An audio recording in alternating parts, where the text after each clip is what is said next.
All right, folks, back on the Bossman show with Magpayo. He's the coach, UC Riverside Highlanders, the Big West Conference, doing big things. Coach Mike, what's up, brother? How you doing, man? What's up, boss man? Thanks for having me. No doubt, brother, man. Let me ask you this, man. How did it feel when you got that 5-year deal, man, after interim there 1 year and less than a year later, hey, you're the man, 5 years, let's get it, baby. You know what? It was like all the patience that I had to have this year and it all paid off in the end and just really just kind of stay in the course and not focusing on all the noise. To get that deal done was fantastic for me and obviously for my family, but most importantly for my program. I was just like, having to answer those questions to recruits or even our players, parents and whatnot. And I knew it was coming in some way, shape or form, but to get the 5-year, I'm just so grateful. It's awesome, man. You can imagine. Now, Coach, let me ask you this, man. Tell me, when did you decide you want to get into coaching? Because I know my dad's a coach himself, so I know coaching wasn't for me. I don't have the patience for it, But tell me, when did you kind of get the buzz? Say, hey, I want to coach, make this my career. It was random, but similar to you. My dad coached me growing up, and he was, Filipinos love basketball, like it's our national sport. So I had a basketball in my hand when I was a kid, a baby. And so when I was growing up, he coached me. And so that kind of and then he coached my little brother and I would help him out.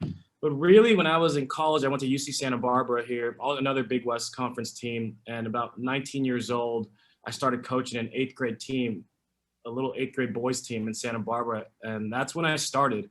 And I started coaching 8th grade boys. And when I graduated from college, I kept on coaching high school basketball for the next 9 years. And then I got into college in 2010, when I was 30, actually. That was my first Division I college coaching job at Columbia University. So it's kind of been a crazy ride, a lot of luck involved and a lot of hard work, but never did I think that I would be a head coach this soon in my career. So I feel like the luckiest coach in the world. And how did you kind of prepare to become a head coach? I know for me, I've never really been I've been a co-host, kind of, sort of, but not really. I always have my own show. So how was it if you kind of prepared to be a head coach when you was assistant coach? I know for me, I was a co-host. I'm like, I have my own show. I really don't care. This is your show. I do what I want to on my own show. So how was it for you? It was great. I had a lot of tools that while I was a high school basketball coach, I was a CEO of a real estate company in my 20s. And it was during the real estate boom here in Southern California. So I went through the boom and I went through the bust. And survived, but I had been in front of a company of 40 at some points of my career. So I had a little experience in leading and leadership. So when I got the job, and even coaching, being a head coach of a high school basketball team, all those things that I learned when I was a young coach. I mean, I was just wild, angry, yelling at the refs, go throwing balls at practice, and I kind of which was great because I got that experience even coaching high school basketball. So when I got to the head spot here at UC Riverside, I had enough experience that could carry me and help us succeed. And I was really lucky. I inherited a full cupboard of players. So I inherited a really good team and a veteran team, an old team. So that really helped a lot. No doubt. Let me ask you this, Mike. Coaching during a COVID year, man. Yeah. How was that? Because California was closed. Now, Georgia, we was wide open from April 24th on. It was wide open. So you all were shut down for a while, so you couldn't see your guys on campus, virtual workouts, hoping they're doing something when they're back home. So how was it when you got all you guys back on campus to prepare for a season, knowing you ain't touched them for almost over a year? It was a lot. It was hard. It was hard because I got the job July 1st, right in the middle of COVID, and the UC in California, the UC system in California was probably the most strict in the country. So I didn't get our guys to campus and to run my first practice till October 1st. So July, August, September, those 3 months, I was coaching them through Zoom, trying to retain them, trying to keep them engaged.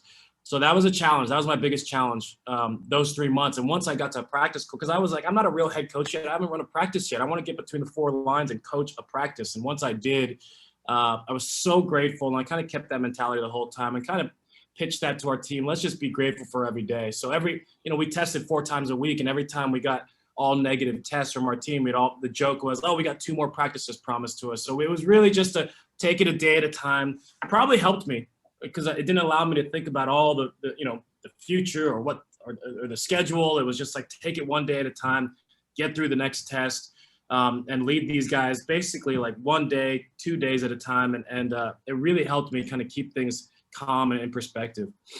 And getting double-digit wins in the COVID year is a win, because knowing you started October the 1st, I'm like, so Yeah. that's an accomplishment of itself, because you hadn't touched these guys. You get them pretty much off the street per se, jump into it, let's go to November 25th, right? It's coming up here real soon. So, and it's always that chance. So I feel like to do what you accomplished in this COVID year, man, that's an accomplishment in of itself.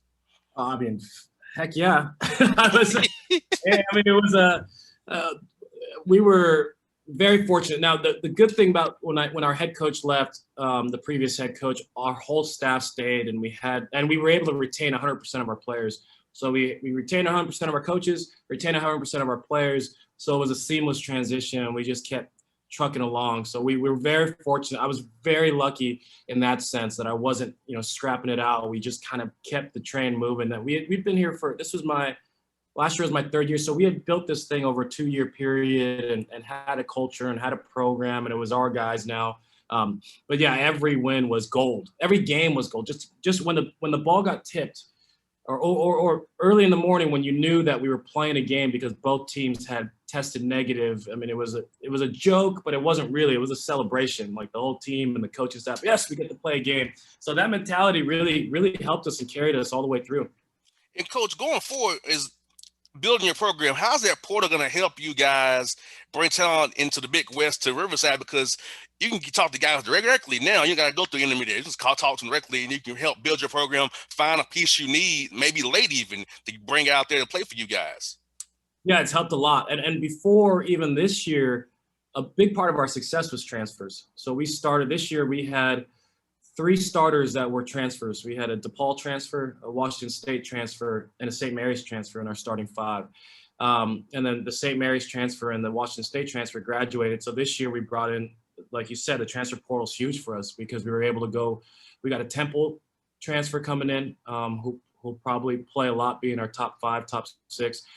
And we brought in a UNLV transfer. It stinks for the high school seniors right now. Because of this transfer portal, because they're trying to get recruited and trying to make their way on a Division I college team. It's good. It's challenging because you try to keep your players. We've been really lucky. We haven't not lost anybody to the transfer portal, knock on wood.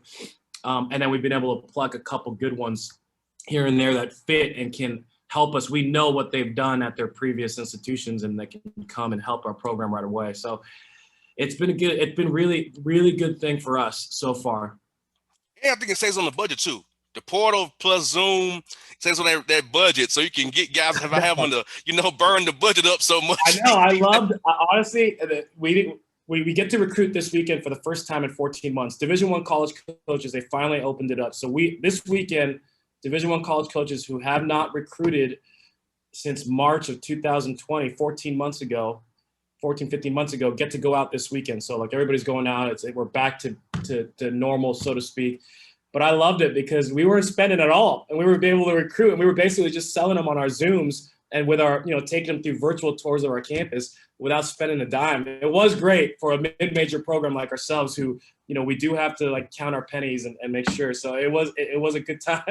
Now we got to go back to spending.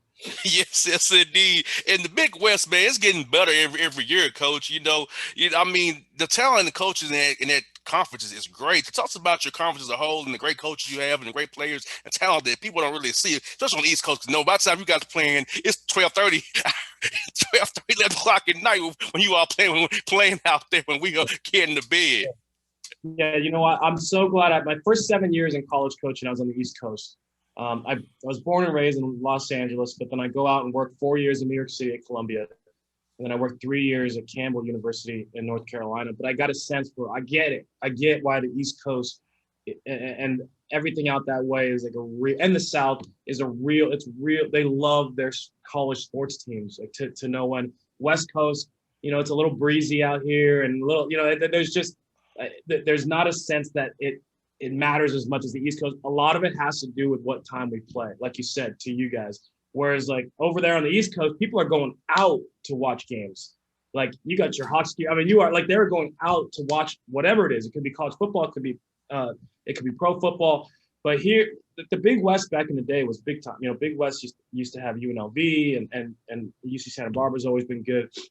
Obviously, things have changed and evolved, but the Big West is a really strong conference. Like it's probably the 14th, 15th best conference based on a lot of analytic websites like KenPom and whatnot.